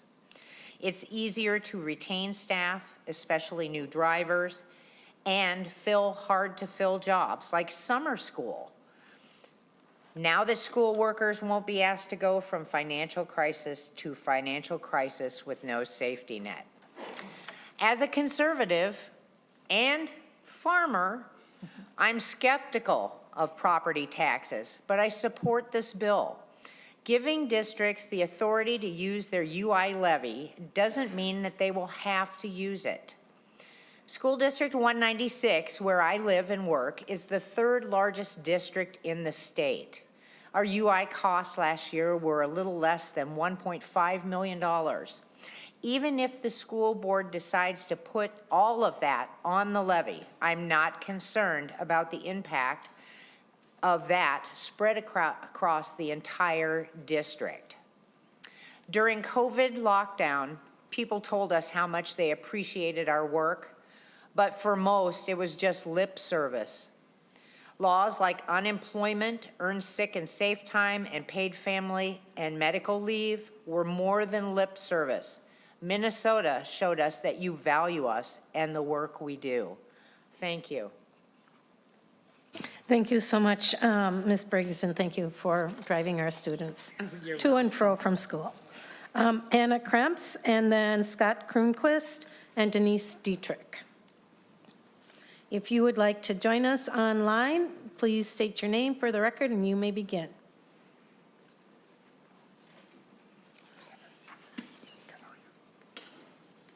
Madam Chair and members of the committee, my name is Ann Krampitz, and I'm an ESP in Orton Public Schools. I want to thank the legislators for passing the unemployment insurance bill for hourly school workers, so we are treated the same as other specialized seasonal workers in Minnesota. I'm here to stress the need for a permanent funding solution for this benefit. I'm a widowed parent that has spent 33 years doing this job that I truly love. It is getting harder and harder to stay in this position because wages make it impossible to survive. But the unemployment benefits have made that easier. Every year when the district offers me summer employment, I take it. That employment, however, is only for 2 weeks. I am a behavioral interventionist and deal with heartbreaking stories on a daily basis and work hard to alleviate and work through the trauma kids are experiencing in this difficult world. The need for mental health break from this job is so important. The importance of knowing that we can rest easy instead of begging outside employers who do not want to hire a temporary staffer over the summer is a huge relief. Please make sure to continue to support this much-needed opportunity for all support staff to continue to provide structure and consistency to our most needy population by funding the unemployment insurance benefit. Having access to this benefit will mean myself and my coworkers will be back again in the fall to fill these critical roles supporting our students. Thank you for your time. Thank you so much, Ms. Krampitz, for sharing that with you and taking such good care of our kids. Next, we have Scott Kronquist and Denise Dietrich. If you could try to keep it to about 2 minutes, because we have another bill that we've got to hear. So go ahead, Mr. Kronquist. Thank you, Madam Chair, members. My name is Scott Kronquist with the Association of Metropolitan School Districts, and I'm also testifying today on behalf of the Minnesota Association of School Administrators. Thank you very much for the opportunity to testify today in support of Senate File 2188, and thank you to Senator McEwen for bringing this bill forward. As you know, when that legislation was introduced in 23 session to extend unemployment insurance to summer term employees, we testified numerous times that it was critical that the state provide funding to cover that cost. Absent funding from the state, those costs would have to come out of a school district's general fund where it would compete with classroom funding and programming for students, et cetera. While we advocated for a permanent funding stream, we were thankful that one-time funding was provided, and to date, that funding has covered the cost of the UI benefit. As was noted earlier, there is not sufficient funding remaining in that account to cover the cost for the coming summer, and we greatly appreciate Senator McEwen sponsoring a bill to provide state aid to cover the cost for the next 2 years. While our preference would be to have the state aid cover this on an ongoing basis, we recognize that the state is facing a fiscal challenge in the coming years. It is very important that our districts have a reliable funding stream to cover this cost. So absent state funding, we appreciate having the ability to cover this cost through the special ed formula and the UI levy. As you all know, using the levy does present a challenge, particularly for districts with low property wealth. Consequently, we probably will be back in the future asking you to look at equalizing the UI levy. Thank you again, Madam Chair and members, for the opportunity to speak in support of Senate File 2188. Thank you so much, Mr. Kronquist. And then Ms. Dietrich, if you'd like to begin. Thank you. Good morning, Chair Kunish and members of the committee. My name is Denise Dietrich, and I am testifying on behalf of the Minnesota School Boards Association, a statewide advocate for public education representing all 331 school districts. Thank you for the opportunity to speak today to Senate File 2188 as amended. When the legislature first established the summer unemployment insurance for hourly workers in 2023, it also created a special revenue fund to reimburse school districts for these costs, an essential safeguard to prevent added financial strain on school districts' general funds or on the local property taxpayers. We were encouraged at that time that the state provided $135 million to support this policy change, recognizing that schools were going to face significant costs, and these costs would continue to increase.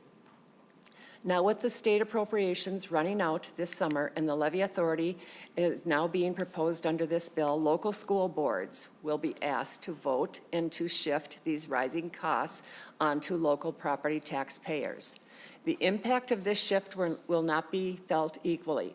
While wealthier school districts may absorb the costs with little disruption, property-poor communities will struggle, especially for those who are unable to pass levy referendums, jeopardizing their funding measures in the future. For those school boards reluctant to increase property taxes, the only alternative is to divert funds from the district's general fund at a time when many districts are already making difficult cuts to staff and programs. This puts local boards in a difficult position. So MSBA urges the legislature to maintain its commitment to funding these costs at the state level, rather than shifting this financial cost to the school district's local property taxpayers or the general fund. Thank you, Madam Chair. Thank you, Ms. Dietrich. Next, we'll hear from Noel Schmidt from the Rock Ridge Schools, if you'd like to step up to the microphone. And lastly, we have Sami Rajab, Assistant Director of Government Relations for Education of Minnesota. And if you'd like to state your name for the record, and you may begin. Yes, my name is Noel Schmidt, and I'm Superintendent for the Rock Ridge Public Schools up on the range. Thank you, Chair and members of the committee. I'm here to talk about this from my viewpoint. First of all, you got to go see Rock Ridge High School and the two new elementaries. They are outstanding. Two combined districts, it's unbelievable. You're going to go, wow. All right, let me get to the real reason I'm here. You know, here's what, I just came from a 3-hour meeting last night with the school board. This is my life. This is my world. 3 hours, we have to cut $2.5 million. And that's not unlike many other school districts who are doing. So the school board's in a bind. They're trying to figure out how to do this. I'm going to talk about unintended consequences. I know that there was good intentions. I know with the summer unemployment, I know the intent was there. But the reality is, when the business manager and I are looking at this, we're about $200,000 short of funding this. We don't have the money. Even, I know we're getting some money from the state of Minnesota. Thank you for that. We're short. We have to cut teachers. We don't have any other way. We don't have a big fund balance. I'm in one of the poorest areas of Minnesota. We're going to shift this onto the local taxpayers. They can't afford it where I am. And I understand it, I get it, you know, but in addition to this, we're all unintended consequences of it. And again, I'm not begrudging any employees this. It's just, this is what happens. Our business office, this is more work for us because they're scrambling around trying to process this and get that part done on their other hand. And then the other thing is we can't find workers. We have jobs for people to do in the summertime and people are saying, no, thank you. I'm just going to take the unemployment. So I'm just asking to think about from the school boards, rural school boards, and I'm not on behalf of an organization here. I'm just talking about a regular guy who's out in the world trying to make this work in real dollars.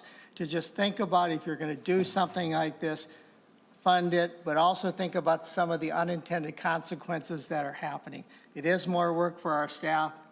We don't have enough money to pay for it. We're taking it out of our general fund. That means we're reducing teachers, and we're running out of employees for some of our other jobs because they are saying, sorry, I got this other unemployment thing. I would prefer not to work. Thank you.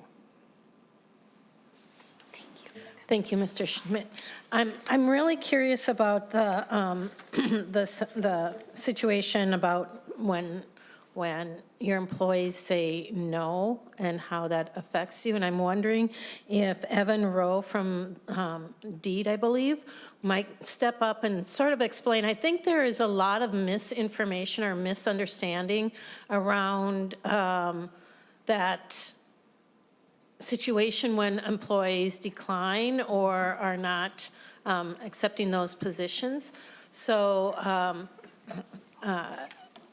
Mr. Rowe, if you could just kind of clear the air in that way would be great.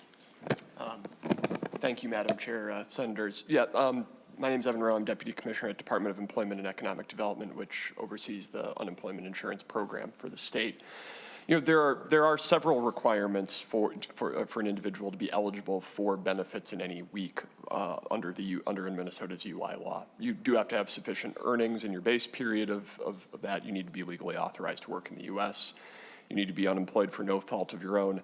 But additionally, you need to be actively seeking suitable employment every week. And that means you need to be, taking action each week towards finding a job that matches your skills, experience, training, and mental and physical abilities.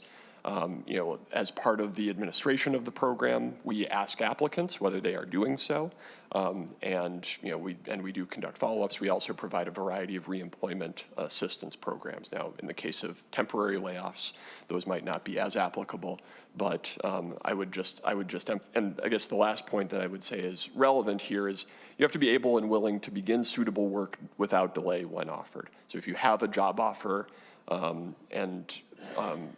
that is normal for someone in the occupation with your skills and experience, there's an expectation around that. So I guess I appreciate the opportunity just to maybe set the record straight on some of the requirements under the unemployment insurance law and the administration of the same.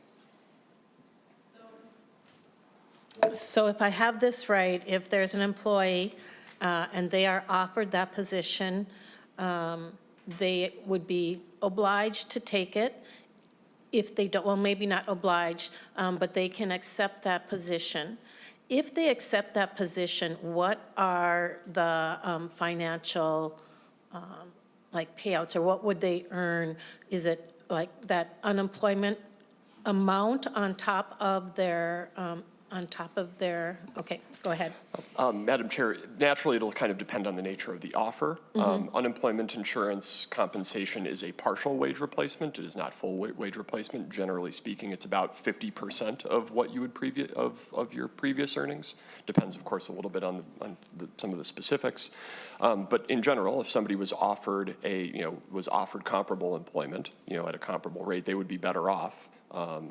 Financially, they would be better off continuing to work in that regard, and that's, I think, in many ways that the system is designed. I would also note, unemployment insurance has safeguards in the sense that employers, both applicants and employers have access to the UI system to raise issues and raise issues with the department. So if an employer made a bona fide offer of employment that was rejected, that is applicable and comparable to the work that they were previously undertaking, then that would be something that the department could adjudicate and ensure that the program is being administered with integrity in that regard. Thank you. Senator Farnsworth. Thank you, Madam Chair, and thank you for bringing this testifier up, because I think hopefully you can clear some stuff up. So I've been hearing from most of my school districts the same thing that Mr. Schmidt said, that they offer summer employment. People turn it down. They're like, nope, rather have the summer off. They try to deny unemployment, and they've been told by the unemployment office, no, you can't deny it because it wasn't comparable work or whatever. And I don't know. I mean, I don't know what jobs were offered. I don't know if it was comparable or not. I can't make that judgment. But I'm just wondering, what would you advise the school districts to do? If they're having a hard time getting these summer employments, what can we tell them that they should do in order to address this, to make sure that they have the summer work that they need? Mr.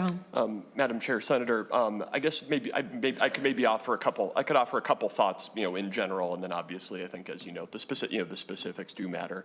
I think comparable work is I think there's sort of a good there's just sort of a kind of a practical judgment element to that, right? Like if your job is, if a person's job is 40 hours a week and there's an offer for 10 hours a week, well, that's not necessarily comparable in the same way, right? So I think on the, and if if a person's role is being an educational support professional and then they're offered something that's radically different, right, in the same school, that I'm guessing, again, not knowing the specifics, probably wouldn't be comparable. So I think there's an element there where, the offer needs to be similar in nature, the role that's being offered needs to be similar, very similar in nature. There's contingencies there, of course, but I think that those are things that can be managed. The other thing I would just note is I'd say the Unemployment Insurance Division has engaged with the school, with the associations of school districts and superintendents, we're very happy to kind of make connections if districts have questions in that regard around that. But it needs to be a real bona fide offer of work. It can't just be something like, if there's something going, if we hear of a job, we'll call you. That's not an offer of work. It needs to be firm and something that a worker could plan around. In the same way that such is the case for any Minnesota worker. Thank you, Mr. Rowe. A follow-up? Yes, thank you, Madam Chair. So lots of information there. I think it was the first or the second testifier, Kat Briggs. I might have misunderstood her, but I thought she had said in the summer she still drives bus, but not as much, so she gets partial unemployment and part of her salary. And I might have misheard her, but so you had mentioned, well, if somebody's only offered 10 hours a week, how can't they still get partial unemployment? Or, I mean, what am I missing? Why is she getting partial unemployment, but these other people can't get partial unemployment? Mr. Rowe. Madam Chair, Senator, I think maybe just a little bit of a clarification there. You certainly can take, you can certainly take, and we encourage, if you don't have a kind of full-time offer from the district, you can take other work. That does get factored into your benefit payment amount, right? So that, if you earn, if you take on part-time work that isn't full-time work in comparison with your work during the school year, that will reduce, that'll offset some of the amount that you collect in unemployment insurance benefits. But the individual may still be laid off from their job and doesn't have a full-time job, so they'd have kind of partial eligibility. Naturally, I don't know the specifics in the individual's case, but that's generally how it works. You will generally take home more with full-time work, or even with part-time work, even with the offset on the UI, because as I mentioned previously, UI is partial wage replacement. Senator Farnsworth. Yes, one more, sure. Madam Chair. So just one more question, and this has to do with what I've heard from most of my school districts, and I'll just give you the example. So I look at the board notes. I try and look on the board meeting minutes for a lot of the schools just so I know what's going on. And I noticed in August of 2023, there was a lot of staff that resigned. And so I called one of the superintendents. I'm like, what did you do to make these people mad? Like, why do we have 7 PSAs that are quitting? And he said, well, we didn't. They just waited until their unemployment was out before they started their new job. Is there a mechanism where, and this happened, I think this probably happened across the state. I know it happened in most of my school districts. Is there a mechanism where the school districts can go back to unemployment and say they had another job, they chose not to start it until the end of summer because they wanted to get their unemployment? Is there like a clawback on mechanism for this, for when people abuse the system like that? Mr. Rowe. Madam Chair, Representative, so I would say that there are, applicants are obliged to tell the truth to are obliged to tell the truth to the department and cannot misrepresent facts to the department. Now, I wouldn't say that there is a clawback mechanism per se, but if somebody was being dishonest in their application, then employers can raise an issue. Any Minnesotan can report fraud to the unemployment insurance department. Of course, I think as people in the labor force kind of move and things like that, there isn't like an inherent specific mechanism for that specific situation.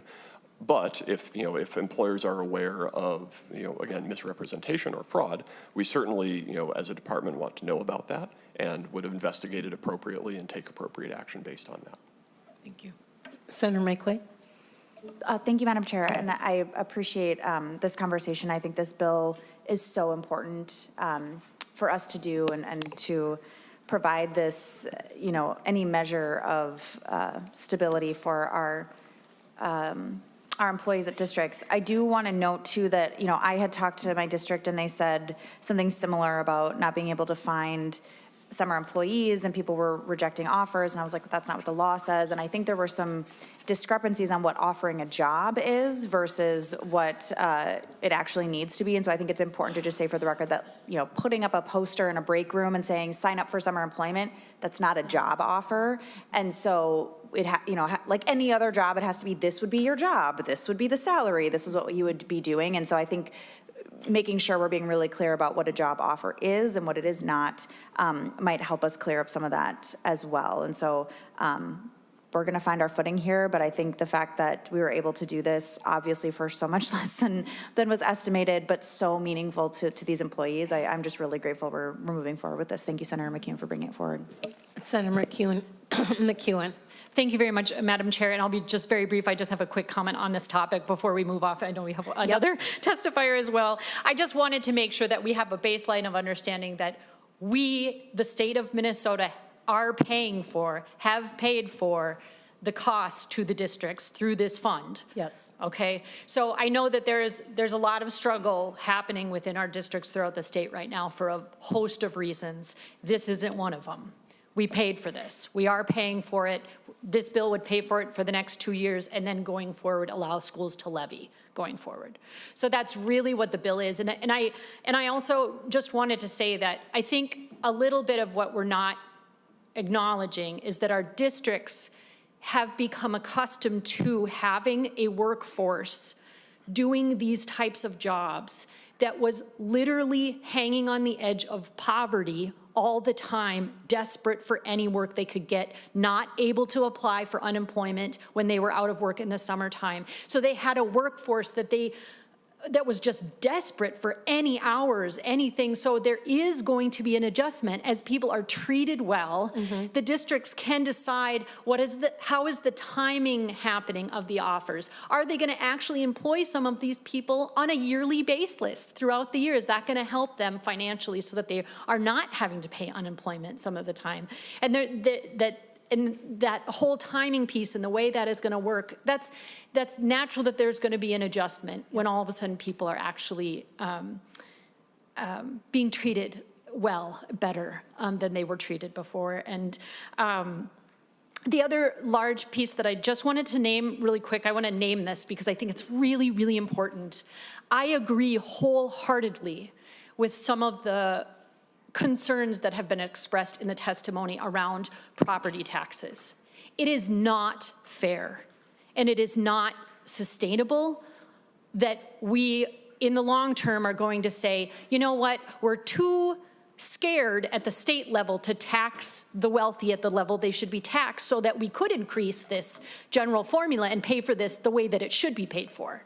So instead, what we have to do, because I can't trust my colleagues to sign on as co-authors to my 5th tier bill that's going to be heard tomorrow morning, I don't know that we will be able to raise that money because I don't trust that my colleagues have the political courage to raise taxes on the wealthy like they should to pay for the things that we need to pay for. So what we have to do, unfortunately, is say, okay, school districts, well, at least you can levy for this. Good luck. Until we have the courage to actually raise the finances that we need to pay for the things that our society needs, it will always be like this. It will always be that the higher levels of government, whether it's federal or state, said, well, we haven't been able to raise enough money from taxes, so I guess we're going to put this on the local governments. I agree that that's not the best way to do it. And if people want to get on board for raising taxes in the way that we should, I'm here for it, and let's do that. But until then, this is what we have to do. So, thank you. We do have one last testifier, Sami Rajab. Would love to hear from you. Good morning, Madam Chair and members. My name is Sami Rajab, Assistant Director of Government Relations at the Minnesota Department of Education. Thank you for the opportunity to provide some brief testimony on Senate File 2188. I first want to communicate MDE's general support for providing additional unemployment insurance aid for hourly workers. By adding additional one-time funds to the aid, we can continue to provide stability to districts across our state and allow dedicated hourly school staff who provide essential services to schools and students to continue accessing this benefit. Similarly to Senate File 2188, the governor has also included a provision in his bill for one-time appropriations of $30 million in the general fund for fiscal year 2026 for unemployment insurance aid. This represents the amount needed to add the projected carryover from the end of this fiscal year to fiscal year 2026 to cover total expected costs of up to approximately $70 million of estimated fiscal year 2026 total summer term costs that may be submitted. In fiscal year 2024, we saw projected use of $44 million in the UI aid and are projected to spend $58 million in fiscal year 2025 based on the feedback from LEAs. This aid is being utilized, and our hourly school workers deserve this benefit other workers across the state have access to. Thank you, Senator McEwen, for bringing forward this proposal, and I look forward to our continued collaboration on this as we move forward this year. Thank you so much, Mr. Rajab. Any questions or comments? Senator Farnsworth. Thank you, Madam Chair. I'm going to have a couple of questions, but I know we're running out of time, so I'll try and go quick. So one of the comments that Senator McEwen made is that this is paid for by the state, and we have all these different pots of money, and I'm just wondering what pot of money was the unemployment money taken from in 23 and 24, and then what pot of money for the next 2 years will it come out of? Senator McEwen. Thank you for that question. The general fund. Senator Farnsworth. Thank you, Madam Chair. Thank you, Senator McEwen. To be more clear, we had, as I recall, because I was on this committee in 23, about a $3 billion target for education. And the unemployment bill was passed, and it wasn't funded, and schools panicked. And so as I recall, and maybe staff can correct me if I'm not remembering this correctly, is that we took the money to fund this from the K-12 target. So yes, the state paid for it, but that's money that would have gone to the schools anyway. It's a gimmick, and it's going to be a gimmick again. We're going to fund to the tune of $100 million, and it's going to come out of the K-12 target. I mean, unless there's a magical pot of money somewhere that we're going to be able to pay for this with, it's coming from education. And we might, we want to say, well, it's paid for by the state, so it's no big deal. But in 2023, it came out of our target, which means that was 100 million or whatever less that we had to send to our schools. And then the other comment is I keep hearing all this, every bill that the bill's author testifies about. She's like, we got to raise taxes on the rich. I'm psyched. Let's do it. Let's tax all of our small businesses and get them to leave the state, and then all we'll have is government employees in this state. Let's do it. Senator Kroon. Thank you, Madam Chair. Really, this bill is just simply about priorities. And I said this back in 2023, but, sure, in a world where money isn't an issue, of course it would be nice to provide unemployment benefits for all of these workers, these seasonal workers, but that is not the world in which we live. The reality is we're staring squarely at a looming $6 billion deficit in this state with very limited funds to add to the budget here in our K-12 education system. So we need to make priorities. You say districts are struggling, but this isn't one of the reasons because it was temporarily funded by the state. That misses the point. That's still state money that our schools desperately need to fund all of their other pressing priorities to educate our children. So is this a priority to spend $100 million more dollars, state dollars, from our target to fund this mandate, cementing this mandate into the future? Is propping up and funding this mandate a priority over increasing the formula? Is it a priority over reducing the special education cross-subsidy? Is it a priority over equalization? Is it a priority over the local optional revenue bill we just heard? Is it a priority over teacher pensions? If we're being objective here, this should not have priority over our district's other needs. And I appreciate that AMSD is up here testifying in support of this bill. I don't know why, and MSBA. I understand the predicament that they're in. They just need, if there's going to be a mandate, they need it to be funded. But maybe we should repeal the mandate instead. And maybe that's what our district should say clearly, because that's what they're saying to me. But they don't come up here and testify and say that. Very frustrating. So we're spending another $100 million of state money, and then to make it worse, we're shifting that over to our local property taxpayers. If there's one thing that's universal in my district, is that our property taxes are already too high. This cannot be absorbed by our local property taxpayers. To force this cost onto our local school district is financially irresponsible. As I said in 2023, when it's not always fun, but sometimes it is our responsibility. And the only logical, fiscally responsible path forward is to repeal this mandate, not fund it into the future. Thank you. Senator McEwen, do you have any, unless anybody wants to speak, Senator McEwen, these could be your closing comments. Thank you very much, Madam Chair.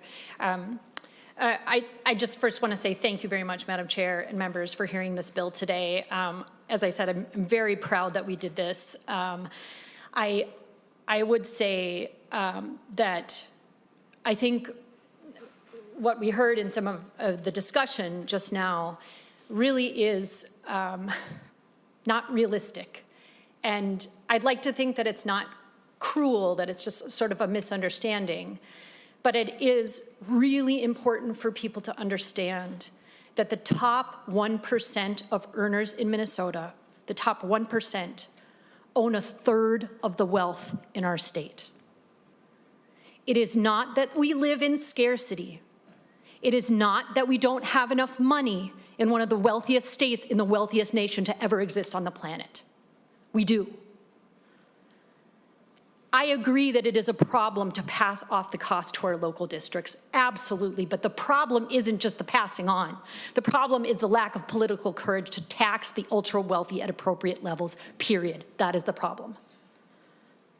What we hear is a sort of like, let's just stay in this situation where we have a fight between working people. It's going to be teachers versus paras versus child care workers versus elder care workers. It should not be like that. And it doesn't have to be like that. That's not the choice that we should be making. We don't hear the districts coming up here asking us to repeal this so-called mandate because they're decent people and they understand that this is great for their workers. It's good for retaining people. It's good to treat people equally like other workers and not treat them like second-class workers. That's why they're not asking for us to repeal it. They just want it to be paid for, and I agree with them. It needs to be paid for, but it should be paid for in the appropriate way. And until all of us here in this building and at the Capitol are ready to raise the money that we need to so that we don't have to pass it off to the local municipalities, and this is the way it is. So, in an age where we have Jeff Bezos's company coming to this state asking for tax breaks to build his data center warehouse mega machines, more tax breaks, a man who made last year $8 million every hour. I think it is an absolutely reasonable thing to say we need to raise that revenue from the appropriate places and stop placing the burden on workers, on paras, on teachers, on child care workers, on all of the working people in Minnesota. And it is not a valid solution to say, you know what, the answer to this issue is to go, put our boot on the neck of some of the lowest paid, most poorly treated workers in our state. That was never the solution. We need to keep this right in place. And it is not a mandate. I'm so tired of that. I've heard it all over the state, these mandates. What the mandate is right to be treated well by your employer. That's what some of my colleagues consider a mandate. It's your rights. So anyway, I get really upset about this because these are some of the people in our society that do some of the hardest work, some of the most vital work, some of the most important work, taking care of our kids. Yeah. So I really am appreciative of you hearing this bill, Madam Chair. I won't take up any more time, and I have a lot to say, obviously, about this topic. But I appreciate that we are at least moving forward with a solution and making sure that our districts will be whole in regard to this cost. Thank you. Thank you, Senator McEwen, for those words. With that, we're going to go to our last bill, just to finish this up, Senate File 2188, as amended, is laid over for possible inclusion in a future omnibus bill. Thank you. So next, we are going to hear from Senator Rarick, Senate File 82.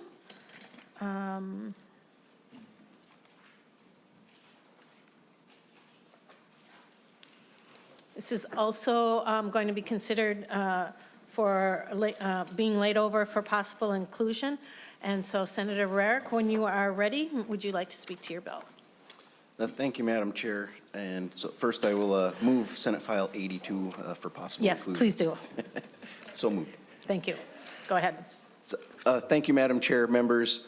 Senate File 82 is a bill in front of you to help very small school districts around the state that are facing an issue that most do not want to deal with, but when we look at the situation economically, these very small school districts just are not viable by themselves anymore, and they've begun negotiations of consolidating school districts, and we saw a wave of that a number of years back. But one of the things that's really standing in their way is the costs involved with doing that. Remodeling of a school to incorporate one school becoming, say, the high school and another becoming elementary school. So simply put, Senate File 82 is looking at increasing the funds that we give to schools when they consolidate. And it would be an increase in the first year. Currently, we give them $200 per student. This would increase it to $424. In the second year, they get $100 per student. This would increase it to $212. And Madam Chair, with that, I will turn it over to my testifiers to explain the need for this increased funding. Thank you so much. We have Mary Carlson, who is a school board member from Renshall Schools. If you would introduce yourself for the record, and you may begin. Thank you, Madam Chair. My name is Mary Carlson, and I have the privilege of serving the Renshall Board of Education as their school board chair. I am also a mother to a 7- and 3-year-old, a business owner, and a farmer.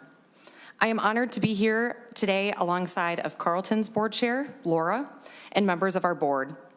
Renshall and Carleton surround beautiful Jay Cook State Park, just 30 minutes south of Duluth. Renshall is a kindergarten through 12th grade school serving 343 students. Yes, that's 343 total students. Senator, I heard you ask or say that you haven't heard members of boards sitting up here and saying, please stop the unfunded mandates. I'll say it. Because in rural Minnesota, unfunded mandates are not just a matter of budget cuts. They are going to close schools, which are the heartbeats of our rural communities. I want to thank this committee for hearing from us today and for the inflation-adjusted increase on the per-pupil formula work that was done for this year. Despite this inflationary adjustment, districts around the state are facing massive budget cuts. Rural districts like Carleton and Renshall serve low-income and farming communities. We are extra vulnerable to the rising costs of providing education, declining birth rates, and online educational alternatives that keep students out of our schools. Renshall is currently facing, with the current budget forecast that we are being provided by the state, a 5% cut in our overall budget. Carleton is facing a 10% budget cut. When you only have one section per grade, I have one kindergarten class, all the way through 12th grade, a part-time superintendent, a part-time shared athletic director, and a single K-12 principal, there is very little left to cut. Transparently, we'd be looking at our career and technical education and our media specialists. Our CTE program feeds the manufacturing communities in Carleton County. We cannot cut that program. That leaves us 3 other options. Number 1, asking for a referendum. Number 2, close the school and send our students into other districts. Or number 3, consolidate. The first option, asking for an operating referendum, has been repeatedly attempted in our districts to keep the school appropriately funded. They have failed for many reasons, but they are particularly hard to sell in our district because 44% of our secondary students fall below the poverty line. Closing the district would mean closing the heartbeat of our community. We do not have a single stoplight in Renshall. Our school is where our community gathers to celebrate. It is where our residents literally seek shelter from severe weather and where many of our students find consistent food. Losing our school is not an option. That leaves us with consolidation. Thankfully, we have a partner in Carleton.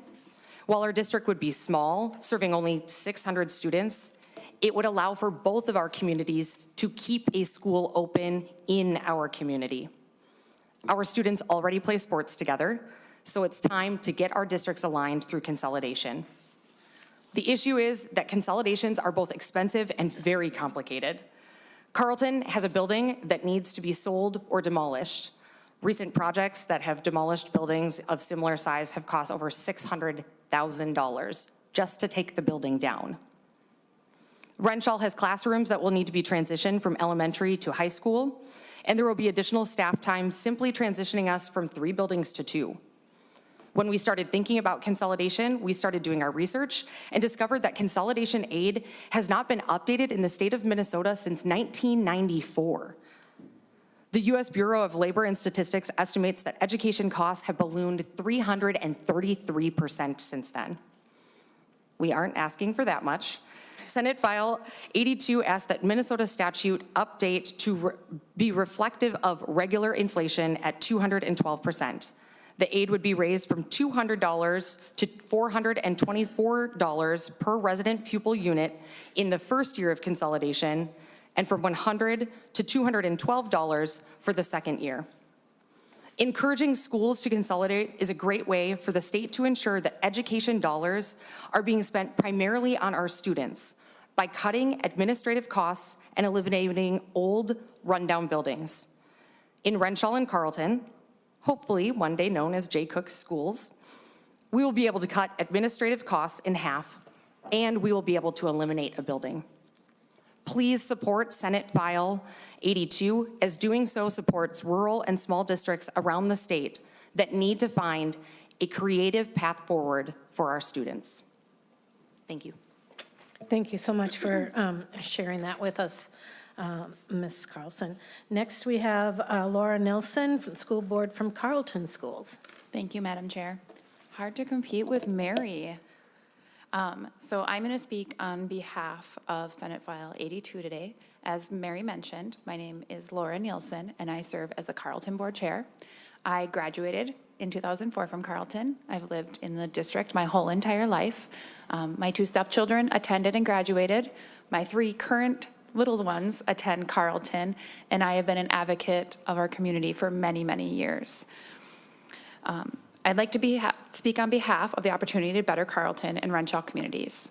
Take a moment and consider the state of that education is heading in Minnesota. Current legislation, our political uncertainties, and most importantly, as mentioned many times today, the economic hardships our constituents are in fear of facing. The superior question we pose is, how can this bill support more than just Carleton and Renshaw school districts moving forward with the idea of consolidation? SF 82 can support all rural school districts' ability to be more creative, innovative, and strategic. Education, like everything else, continues to get more and more expensive, yet funding and support continues to decrease. If we can't work towards education goals to support Carleton Renshaw, how will our future workforce and economic growth not be affected in just our towns, but throughout the state? As Mary had mentioned, our CTE local programs, which are in Renshaw, Carleton cut ours years ago, and are bare bones. When I say bare bones, we have nothing. No art, no gym, no CTE, nothing. So what we do is we work with Renshaw in the best ways possible and community education programs and colleges to support those students in that. Trades and manufacturing, in my job, I'm a career counselor in workforce development, are 2 very big areas of workforce in our region. And not only that, but across the state of Minnesota. And if you look at statistics and understand workforce development moving forward, the manufacturing and trades folks who need to be replaced are because of the baby boomers retiring. And it's only increasing the amount of workforce that we need. And right now, we aren't able to support that. If we can't work towards education goals to support Carleton and Renshaw, how will that affect future growth? Carleton Renshaw can be the pioneers of change, ready to step up and take this challenge, accept the barriers and obstacles, and endure the uncertain promise for stability and growth. We are not alone. Small districts, rural districts across Minnesota are in the same predicament of funding issues we are experiencing. We need incentives to accept change and make those tough decisions. Consolidation is a tough decision. It is a good decision, but it is tough. Every district has an identity, and to move that pendulum and give that identity up is a tough decision. Pride is important. The inflationary adjustment in Senate File 82 will support the budget and allow us to think creatively and make those positive impacts for our communities. How do we as board members of rural districts embrace this? By thinking bigger, stronger, and outside of the norms, while remembering we are serving students and families who have chose the small district school life. At this juncture, current funding will not allow our 2 small districts to survive. We need additional funding for strategic future planning and fostering the next generation of workforce and taxpayers. Minnesota needs rural schools to teach the generation of farmers and skilled workers through CTE and agricultural programming. Carleton and Renshaw will never be in the same position again with this great group of people, supportive board members in this time, in our moment, fighting for our Carleton and Renshaw students. It can be done. We are asking the Senate of Minnesota to come alongside us to ease the burden of consolidation, not just for our communities, but for all districts preparing to start thinking creatively to serve students in the strongest way for success. We are going to strive for perfection as our standard, fall short because of our mistakes.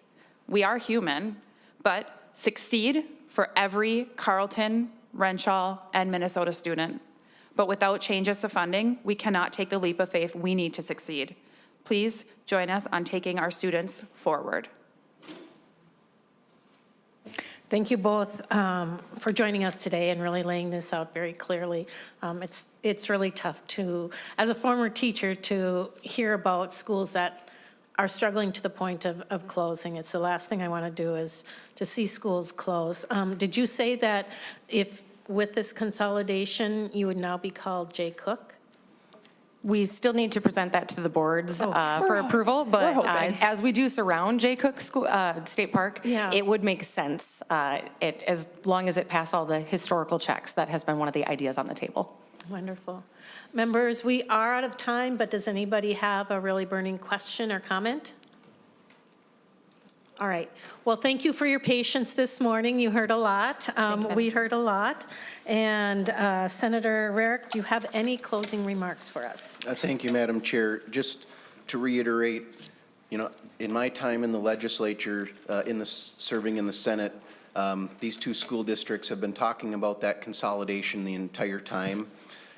It is not an easy thing for a local community to think about. As mentioned, the school is part of their identity, their mascot, everything, just so many people coming back to their small towns. So it's not an easy decision to make, and when the financial burden is in front of them, that makes it nearly impossible to convince local residents to make this happen. And that's what I've heard repeatedly from the people of the area. They don't want to do this, but they know they have to. Yeah.